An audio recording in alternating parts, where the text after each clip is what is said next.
Assalamualaikum warahmatullahi wabarakatuh. Alhamdulillahi rabbil alamin wa bihi nasta'inu ala umurid dunya waddin. Sallallahu ala sayyidina Muhammadin khatamin nabiyyina wa ala alihi wa sahbihi wa barik wa sallim ajma'in. Amma ba'd. Alhamdulillah, saya dan teman-teman saya dan guru saya sudah mengkhatamkan beberapa kitab. Salah satunya ialah kitab Luwabul Hadis yang dikarang Al-Imam Jalaluddin bin Kamaluddin As-Sayuti. Di dalam kitab Luwabul Hadis ini berisi 40 bab.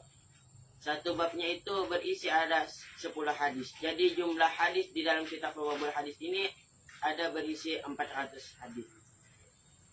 Nah, pada kesempatan kali ini saya akan menjelaskan salah satu bab daripada kitab Luwabul Hadis, yaitu bab yang ketiga, pada keutamaan mengucapkan Bismillahirrahmanirrahim.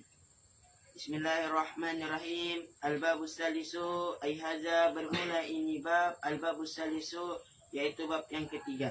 Fi fadilati Bismillahirrahmanirrahim, pada keutamaan mengucapkan Bismillahirrahmanirrahim. Qala sallallahu alaihi wasallam, telah bersabda Nabi sallallahu alaihi wasallam, ma min abadin, tidaklah seorang hamba, yaqulu, yang berkata ia hamba, Bismillahirrahmanirrahim, akan nafas Bismillahirrahmanirrahim, illa kecuali zaba syaitanu, melihat ya syaitan, kama yazubur rasasu, seperti timah alan nari, di atas api. Kata Nabi di hadis yang pertama ini, kalau kita membaca Bismillahirrahmanirrahim, maka setan-setan itu meleleh seperti timah dibakar dengan api. Karena kenapa? Karena mendengarnya ucapan Bismillahirrahmanirrahim. Maka sangat luar biasanya ucapan Bismillahirrahmanirrahim ini sampai mampu membuat setan-setan itu meleleh. Dan hadis selanjutnya, waqala sallallahu alaihi wasallam, dan telah bersabda Nabi sallallahu alaihi wasallam, ma min abadin, tidaklah seorang hamba, yaqulu, yang berkata ia hamba, Bismillahirrahmanirrahim, akan nafas Bismillahirrahmanirrahim, illa kecuali amarallahu ta'ala, memerintahkan oleh Allah ta'ala, al-kiram al-katibina, akan malaikat kiram pencatat amal, ayyaktubu, bahwa mencatat ya malaikat, di diwanihi, di dalam buku catatannya, arba'mi'ati hasanatin, 400 kebaikan. Nah, dari hadis ini diketahui jikalau kita mengucapkan Bismillahirrahmanirrahim, maka Allah menyuruh satu malaikat pencatat amal untuk mencatat bagi orang yang membaca Bismillahirrahmanirrahim ini mendapatkan 400 kebaikan. Subhanallah, hanya mengucapkan Bismillahirrahmanirrahim satu kali saja sudah mendapatkan 400 kebaikan. Apalagi berkali-kali kita mengucapkan Bismillahirrahmanirrahim, maka berganda-gandalah catatan kebaikan kita.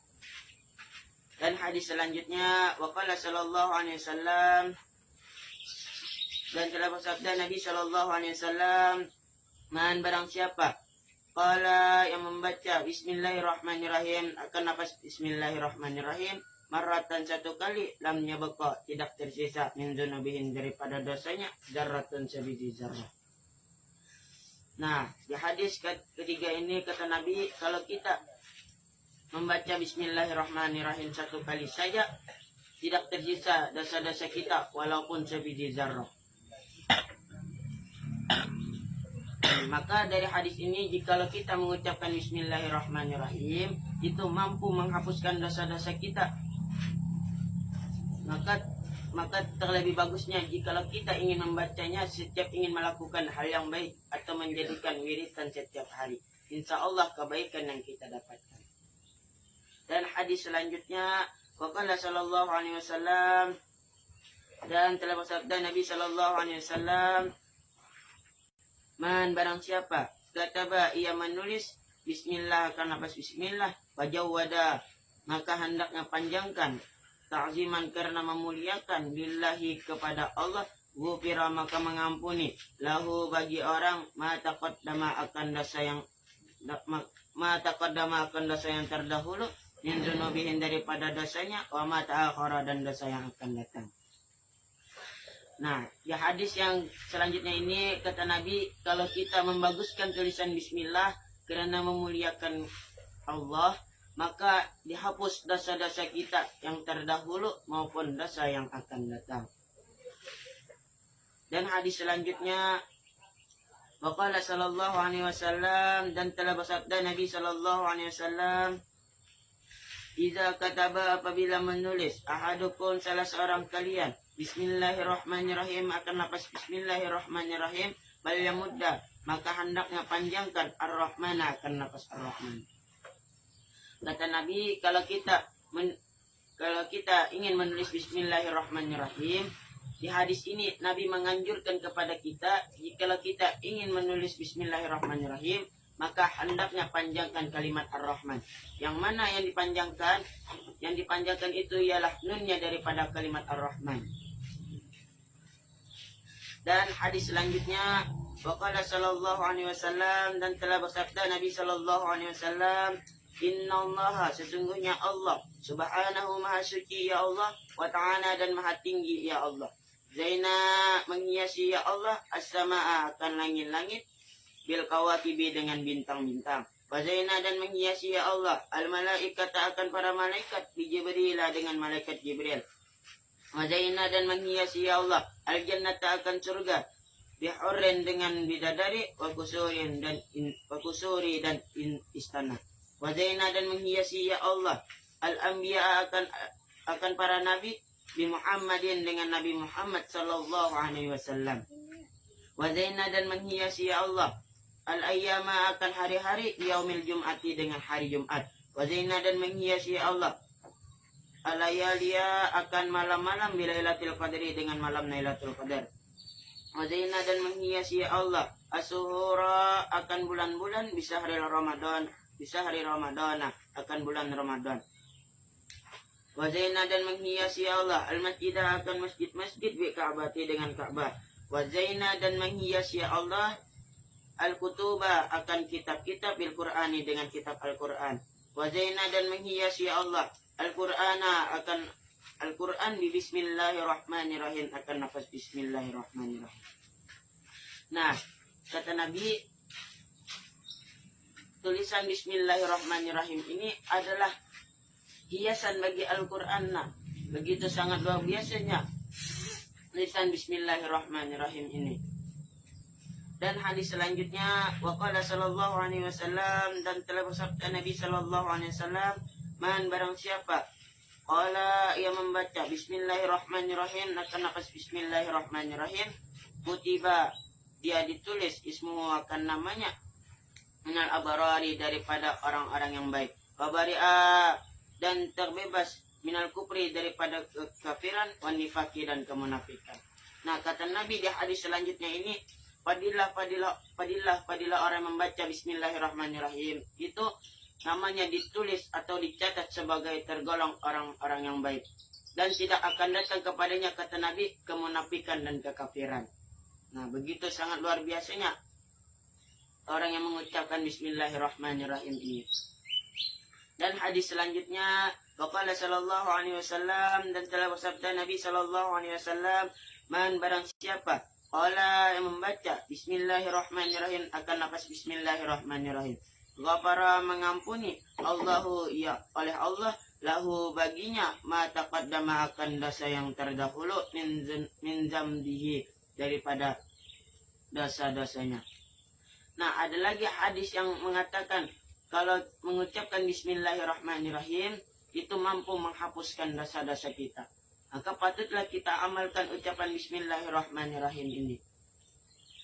Dan hadis selanjutnya, waqala sallallahu alaihi wasallam, dan telah bersabda Nabi sallallahu alaihi wasallam, idza kuntum, apabila bangkit oleh kalian, fakulu, maka ucapkanlah bismillahirrahmanirrahim, wa sallallahu ala sayyidina Muhammadin wa ala alihi wa sahbihi wasallam. Fa inna, maka sesungguhnya, annasa, manusia, idza ghtabukum, apabila menggunjing kalian, yamna'uhu, maka mencegah, al-malaku, oleh malaikat, anzalika, akan demikian itu. Kata Nabi, kalau kita membaca bismillahirrahmanirrahim, wa sallallahu ala sayyidina Muhammadin wa ala alihi wa sahbihi wasallam, ketika bangun kita, maka mencegah oleh malaikat atau menghentikan akan orang-orang yang hendak menggibah kita, orang-orang yang hendak menghina kita, ataupun orang yang hendak menggejek kita. Artinya tidak ada lagi orang yang hendak menggibah kita ataupun mengejek kita. Nah, begitu sangat luar biasanya fadilah orang yang membaca Bismillahirrahmanirrahim. Dan hadis selanjutnya, waqala sallallahu alaihi wasallam, dan telah bersabda Nabi sallallahu alaihi wasallam, idza jalastum, apabila kalian duduk majlisan pada satu majlis, faqulu, maka ucapkanlah Bismillahirrahmanirrahim, sallallahu ala sayyidina Muhammadin wa ala alihi wa sahbihi wasallam. Fa inna, maka sesungguhnya, man barang siapa fa'ala, memperbuat anzalika akan demikian itu, wakala maka memperhatikan Allahu oleh Allah bihi dengannya malakan, akan satu malaikat, yamna'uhu, yang mencegah ia malaikat, minal ghibati, daripada ghibah, hatta sehingga la yaghtabukum, tidak menggibah oleh mereka. Nah, hadis yang terakhir ini kata Nabi, kalau kita duduk pada suatu majlis, maka ucapkanlah kata Nabi Bismillahirrahmanirrahim, wa sallallahu ala sayyidina Muhammadin wa ala alihi wa sahbihi wasallam. Maka kata Nabi, Allah kirimkan satu malaikat kepada kita untuk mencegah orang-orang yang hendak menghina kita. Nah, mudah-mudahan kita bisa diberikan untuk mudah mengamalkan ucapan Bismillahirrahmanirrahim. Mungkin hanya ini yang bisa dapat saya sampaikan. Jika ada jarum yang patah, jangan simpan di dalam peti. Jika ada perkataan yang saya yang salah, jangan simpan di dalam hati. Wabillahi taufiq wal hidayah. Assalamualaikum warahmatullahi wabarakatuh.